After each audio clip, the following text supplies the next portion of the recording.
Well, hello. So I am feeling incredibly inspired today to share insights with you because I'm just having so many today. And I guess to start off with, I just recorded a video, but I think I'm going to post this one before. And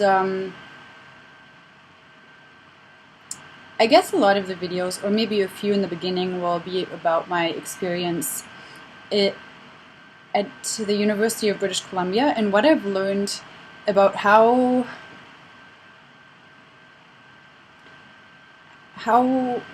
what I actually learned from the experience about what is inside of me and how I can shift that, and what a lot of the external world can teach us about the inside world rather than the other way around, and how we can control the outside world from the inside, and how pretty much every experience that we have can teach us something and is a mirror that shows us something about either a belief system, an old experience that we haven't looked at, archetypes, as all these different things that slumber in our consciousness. And recently, I've been feeling more inspired to actually share. I've gone through a very long period of just diving into the abyss of my environment. And now I feel excited to actually be sharing things. If you would have asked me a week ago, no way. So I guess my master's experience is at the Resource Management and Environmental Studies program at UBC, and it's an interdisciplinary program, and it's at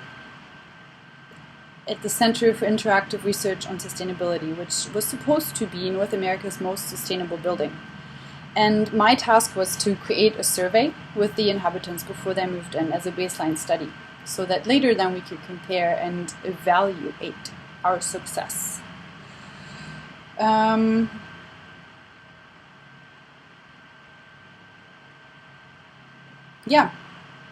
The building had visions or goals or intentions, I guess you could call it.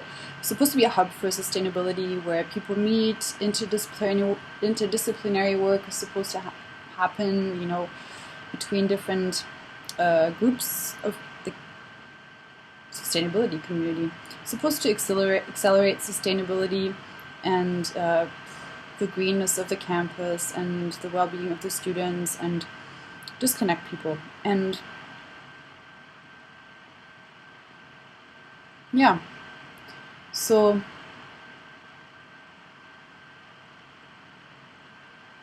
I don't really know where to start. Awkward moment. My professor hated it when I said, he actually criticized that. Interesting. Okay, so, the visions of the building. The visions were, it was supposed to be a living laboratory of sustainability. So everything that was happening in the building was intended to be like a learning ground. So like the carpets, the computers, the building systems, everything. And the people as well. So when they moved in, they were aware that they were supposed to be like lab rats or, subjects of experimentation, which is funny in itself, but I can explore that at a different point. And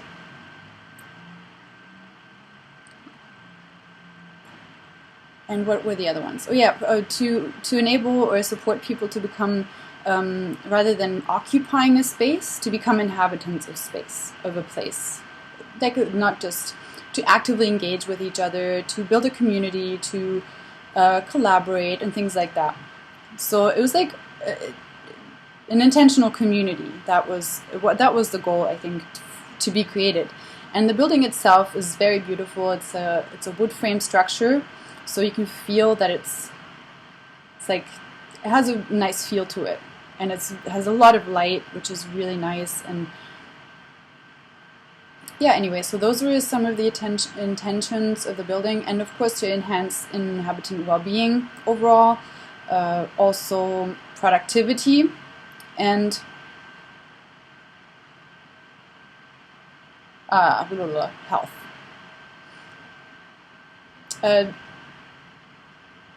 Naturally,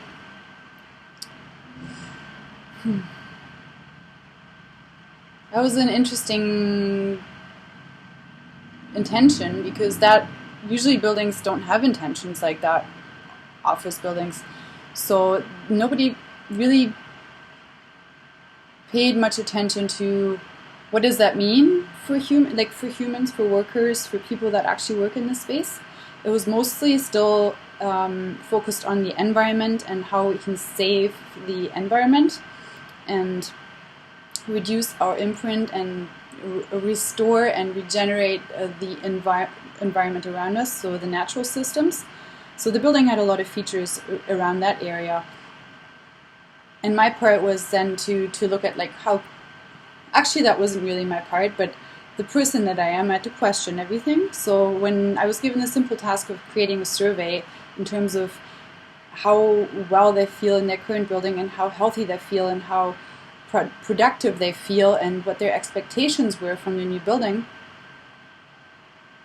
I was just smacked in the face by the multitude of ideas that came to me and questions that I had, and it was really difficult for me to put them all in the same, to put them into one survey. And then especially because the building was so new, I also felt like the survey instrument that I used should be new, because we couldn't use the same processes that we had used previously if we were trying to create something different. And I guess it was just, I felt there was a lot of like, I had to, like, it was tiring, like, no, we can't do this like this, blah, blah, blah, blah, blah, blah. There was a lot of nagging with my professor. Very smart guy. And then I created this instrument, and I just was way more interested in asking the questions and exploring that in myself and in the world rather than actually writing something, because what was expected from me was to write something really uninspiring. And I realized at some point that the things that we were looking for, they are things, well, actually no, I'm realizing that now more so at a deeper level, that they are things that we've externalized in ourselves. So like, the building cannot enhance our well-being. Our well-being is inside. It means being a well of life and of energy, and having this energy flow through us. And then, I mean, I actually found the intentions of the building very powerful, and they really helped me actually ask questions about what that means. And that actually created a framework for me to dive deeper. And I don't know how they came up with these visions for the building. I wanted to explore them though at a very deep level, and I guess that was very helpful for my growth. Anyways, I guess where I want to go with this video is that whatever we choose in our external world, in our environment, a lot of times is like a reflection of the inner thing. So like, I find it really interesting, like asking the question, what is authentic architecture? And that brings me back to my internal energy patterns. What is the architecture inside of me? You know, what am I constructed of from? Like, how does my building, my body, support my well-being? How well do I feel in this being? And how healthy do I feel? And how productive? The word productive just bears a lot of like, come on, more. I like the word creative performance more, where it has like the creative aspect to it. So I guess the thing is that if you're a farmer, you can apply this to your fields, you know, like you can learn so much about the plants, about the creation of reality in your environment, and it's everywhere. I mean, it's everywhere around us. Like, you're an interior designer, like how do you design your interior? Or you're, God, you're a computer programmer. You program computers. Maybe you're actually really good at programming yourself, you know, like belief systems, all these kinds of things. I find it interesting, like if we flip it around, like if we flip the external world, and I guess the external world sounds like it's separate and it's not, but I guess it's more so like what we look at when we look around us. What happens when we flip that around? Like, what have you done in your life? And like, what have you felt drawn to? And what does that tell you about your inside and what you're missing inside, or what you want inside, or what you actually want to learn? Because maybe what you want to learn on the outside is what you actually want to learn on the inside. And I guess that's what I have learned in this experience, is that I feel really like my experience was like being a student of life in a way. It was like learning how to be, more like an inner architect, like an inner interior designer, an inner, like turning myself into a living laboratory. Becoming an inhabitant of my body, not just an occupant, you know, not just being a passive recipient of life, but actually being active in it and creating it. And so I guess a lot of the intentions of the building were intentions that need to be internalized.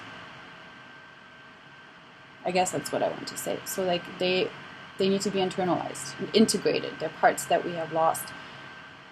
Because I guess a major part of that is, especially the occupant to inhabitant for me, is victim archetype and victim programming, that we are victims of our reality, and there's so much of that. Because that's what we learn. If we were to teach our kids that you can create your reality, I mean, that would be a whole different story. Then we would maybe call it environmental resource management. No, environmental resource management and blah, blah, blah, blah, whatever. Resource management and environmental studies, that's the word I was looking for. And yeah, so I mean, how does that apply to your life? I mean, I don't know, what places do you feel drawn to? And why? Have you asked yourself why you feel drawn to that? What is it that you want from that place? Or that experience, or that degree, or that, like, what is it that you're really seeking? Is it mastery? Over what? If it's mastery over law, is it mastery of law, or is it mastery of the real laws? What is it? I mean, it's fascinating. And